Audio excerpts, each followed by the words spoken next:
mașina aia, eu nu mai apuc. Fură tu. Era mașina voastră. A noastră. De când o aveți? De când a intrat ăla să-și ia țigări. Și cine mai era cu voi în mașină? Două fete. Vagabante. Nu, una era pe treaba ei. Și cealaltă? Era pe treaba mea.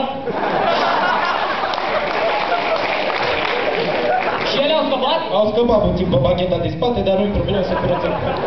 Bă, nu te mă rușine să fii în rai cu asemenea tâmperi în mașină? Bă, dar cine ești tu, dar nu? Fii atent că dacă îmi dau cu cap în cercul ăla, îți mai fac cu capul. Fii atent. Bă, păi știi cine sunt eu? Și voi fi altul.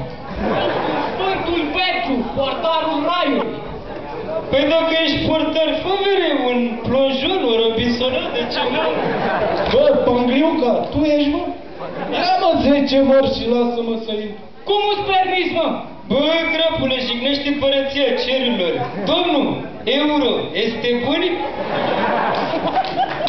Aici banul este deșertăciune, căci deșertăciunea este totul, iar totul este nimic.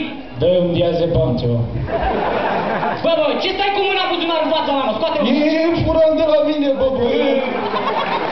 Obișnuit de asta. Am auzit că răi să fură, mă. Nu e adevărat, aici nu se fură. Nu? Hai, dracu, în el. Hai.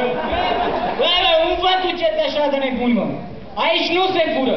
Toți care intră își lasă avuțiile într-o ladă la intrare. Și unde ai mâncat aș lua de aia avere? Vreți să lăsați ceva? Ar putea să mai lăsăm mânerul și balamale. Auzi, domnul, dar ce sunt găinile ăștia albe de zboară peste tot pe aici? Sunt îngerași. Înger. Păi și acum îmi spui, făceam suci gâtul la vreo 10-15. Ce-ai făcut, mă? Am crezut că îți rămânești de el. Bă, la pivotă.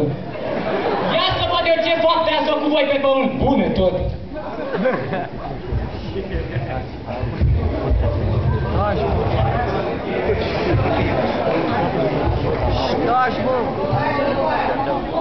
Holtea Gelu, țisme numărut.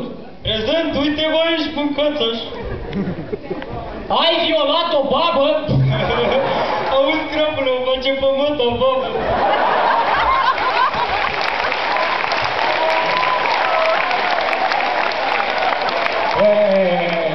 Joacă-te cu primești, ne-am mâncat.